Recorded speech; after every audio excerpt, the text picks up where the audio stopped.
నమస్తే welcome to I dream inside politics with కవిత.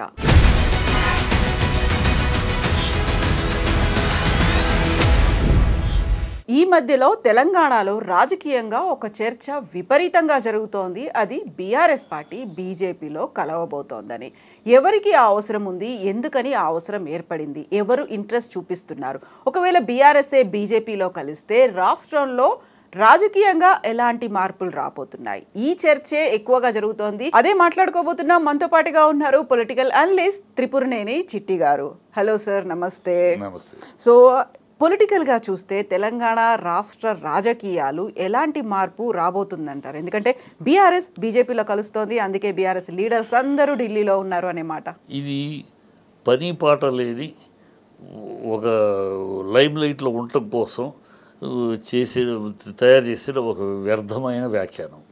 ఎందుకు వ్యర్థమైన వ్యాఖ్యానం అంటే రెండు పార్టీలు కలయికలు వాళ్ళు చెప్పింది. ఆ వ్యాఖ్యానంలో ఏంటంటే కేసీఆర్ని పిఎం చేస్తారని, కేటీఆర్ స్టేట్ సీఎం చేస్తారని.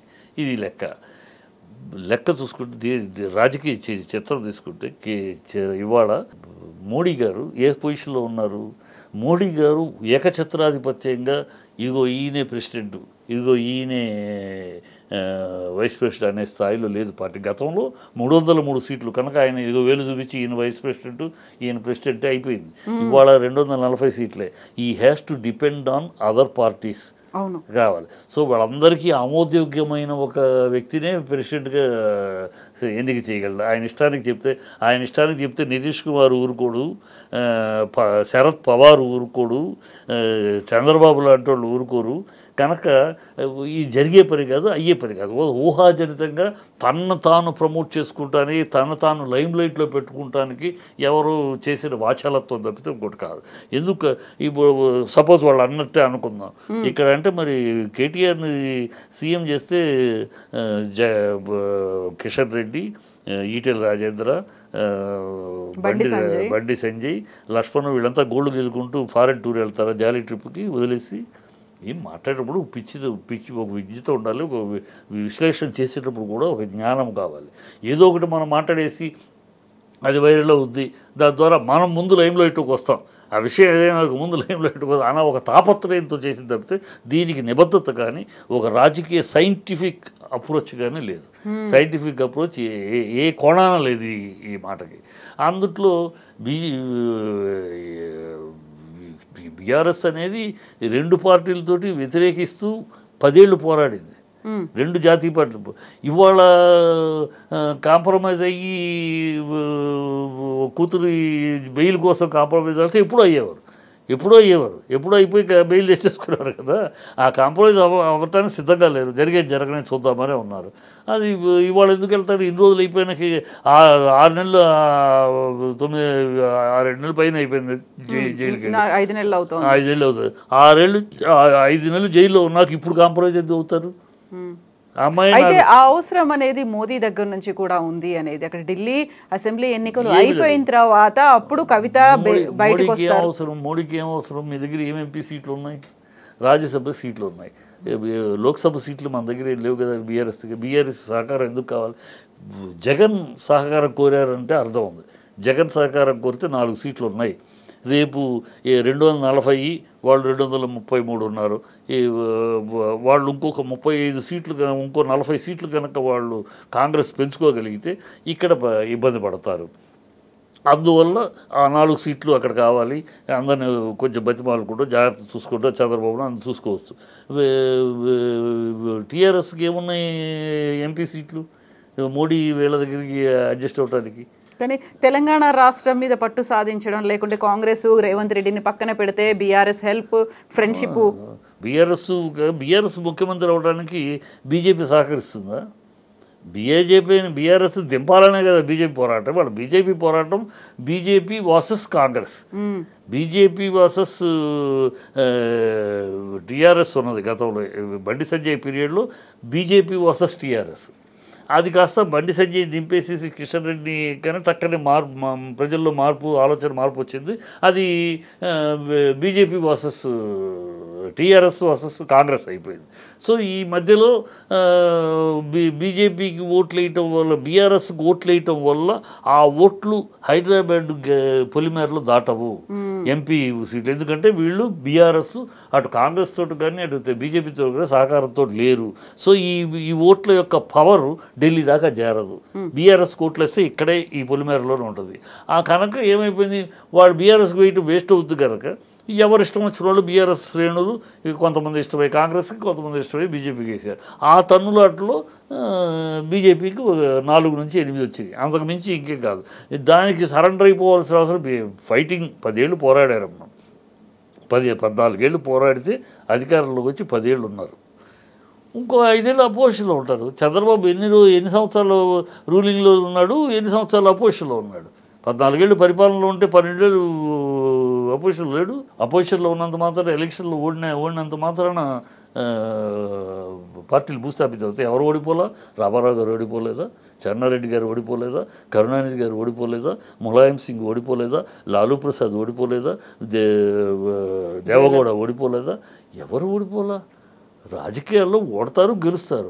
ఓడినంత మాత్రాన ఆ పార్టీ మోసుకుపోద్ది, ఆ పార్టీ ఇంకోళ్ళతో కలిసిపోద్ది. ఇవన్నీ ఒక చెత్త,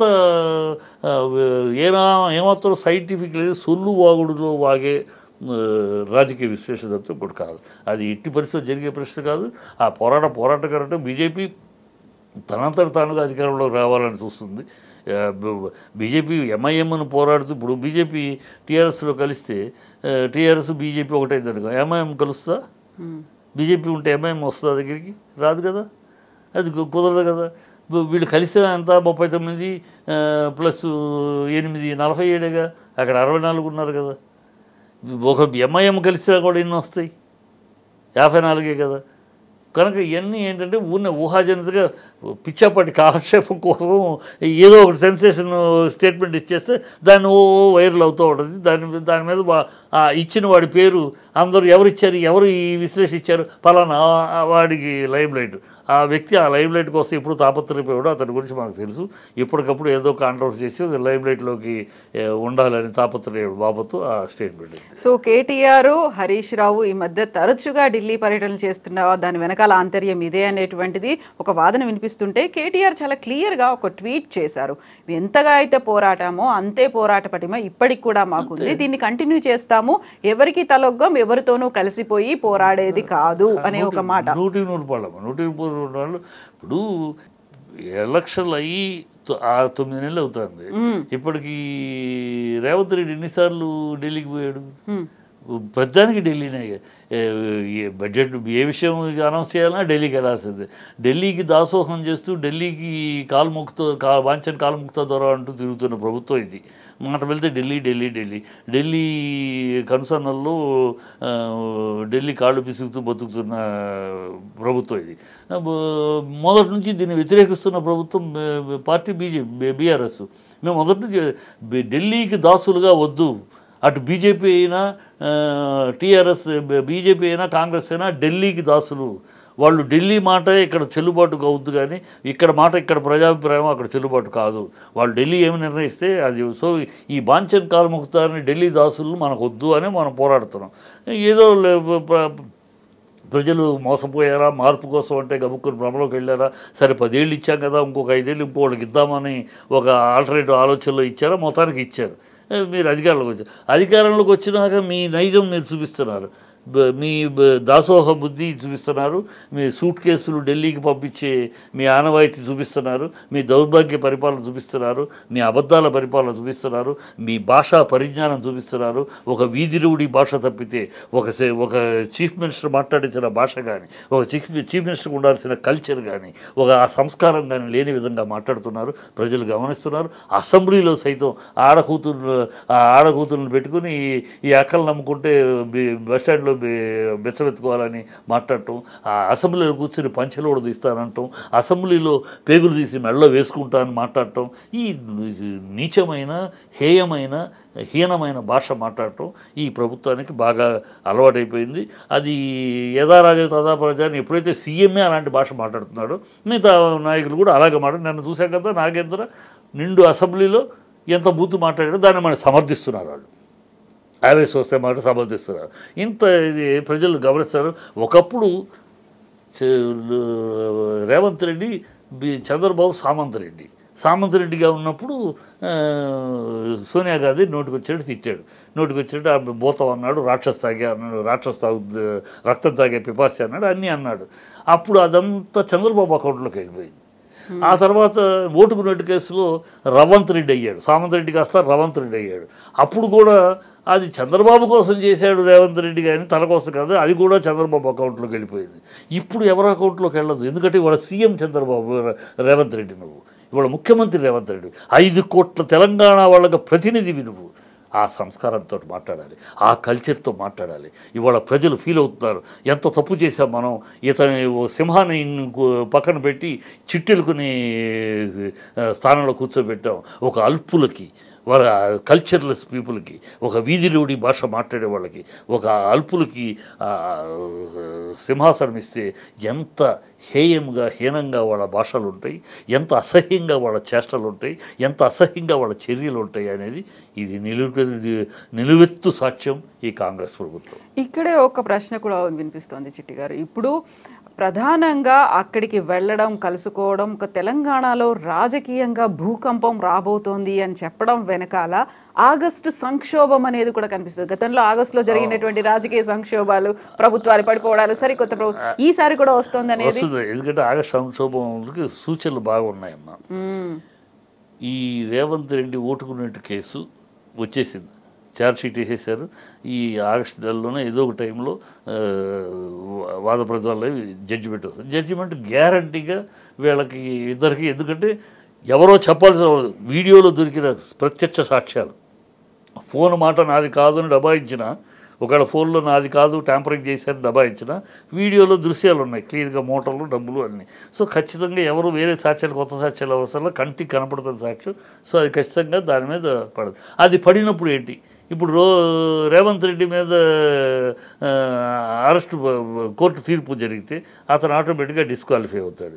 డిస్క్వాలిఫై అయిపోతే ఇక్కడ ఎవరు, ఇప్పుడు వెంకటరెడ్డి, బట్టి విక్రమార్క, లేకపోతే ఇంకెవరు, వీళ్ళలో 3 గ్రూపులు తయారైపోతాయి, 3 కూటములు తయారవుతాయి. ఈ వీళ్ళు కొట్టుకుంటారు, చెల్లా చెదురు అవటం జరుగుతుంది. ఈ చెల్లా చెదురు అయిన పరిస్థితుల్లో ఇక్కడ వాళ్ళ విశ్లేషణ యొక్క దాని పూర్వాంశం ఏంటి, ఈ చెల్లా చెదురు అవుతుంది ఈ రేవంత్ రెడ్డి మీద అయినా చెల్లా చెదురినప్పుడు అందుట్లో 64 మంది ఎమ్మెల్యేల్లో ఒక 15 ఎమ్మెల్యేలైనా బయటకు వేరేగా ఏ గ్రూప్కి చెందకుండా ఉంటారు. సో ఈ 39 ప్లస్ 8, 16 ప్లస్ ఇంకో 15, సో 60 సీట్లు అయిపోతాయి. ఈ వాళ్ళు 54 నుంచి 15 పోతే 40కి వచ్చేస్తారు. సో ప్రభుత్వం పడిపోతుంది. ప్రభుత్వం పడినప్పుడు ఈ అలయన్స్ కూటమి వస్తుంది. ఈ కూటమి తప్పని పరిస్థితుల్లో, ఎంఐఎం కూడా తప్పని పరిస్థితుల్లో అవుట్ సైడ్ సపోర్ట్, బీజేపీ లేదు, బీజేపీ అవుట్ సైడ్ సపోర్ట్, మీరందరూ కలిసి మేము లోపలికి రాలేం, బయట ఉండి సపోర్ట్, ఇలాంటి పరిణామాలు జరిగే అవకాశాలు ఉన్నాయి, అవకాశాలు ఉన్నాయి. అది ఆగస్టు సంక్షోభానికి. అందుకనే రేవంత్ రెడ్డి ఢిల్లీ వెళ్ళినప్పుడల్లా ఢిల్లీ వెళ్ళి కేంద్ర మంత్రులతోటి వాళ్ళతో కొంచెం చనువుగా మంచిగా రబ్బింగ్ చేసుకుంటున్నాడు. ఎందుకంటే ఈ విషయంలో తనేమన్నా కాపాడుతుందని అందుకని ఈ పుట్టిస్తున్నారు. ఇట్లా వాళ్ళిద్దరూ ఒకటి అవుతున్నారు, మేమిద్దరు ఒకటి కదా. ఎన్నికలప్పుడు కూడా చూసాక కాంగ్రెస్ ఏమో బీజేపీ బీఆర్ఎస్ ఒకటి అంటారు, బీఆర్ఎస్ ఏమో వాళ్ళిద్దరు కాంగ్రెస్ బీజేపీనేమో బీఆర్ఎస్ కాంగ్రెస్ డ్రామా ఆడుతున్నారు. ఈ అబద్ధాలన్నీ ఒకళ్ళ మీద ఒకళ్ళు మాట్లాడు. ఇప్పుడు అదే జరుగుతుంది. ఇప్పుడు ఈ డ్రామా మొదలైంది. ఈ డ్రామా జరగబోయే సన్నివేశానికి సూచనలు అయితే ఉన్నాయి. ఒక ఆగస్టు సంక్షోభం ఇతని మీద రేపు కోర్టులో కనుక ఆ కేసు యొక్క తీర్పు అగెన్స్ట్గా వస్తే బీభత్సమైన సంక్షోభం ఏర్పడుతుంది. ఎందుకంటే కోమటిరెడ్డి ఆల్రెడీ నేనే ముఖ్యమంత్రి, కాబోయే ముఖ్యమంత్రి, రెండో కృష్ణుడిగా రెడీ అయిపోయాడు. బట్టి విక్రమార్కగా నేను దళితుడిని, దళితుని ముఖ్యమంత్రి చేసే కాంగ్రెస్సే చేస్తుంది.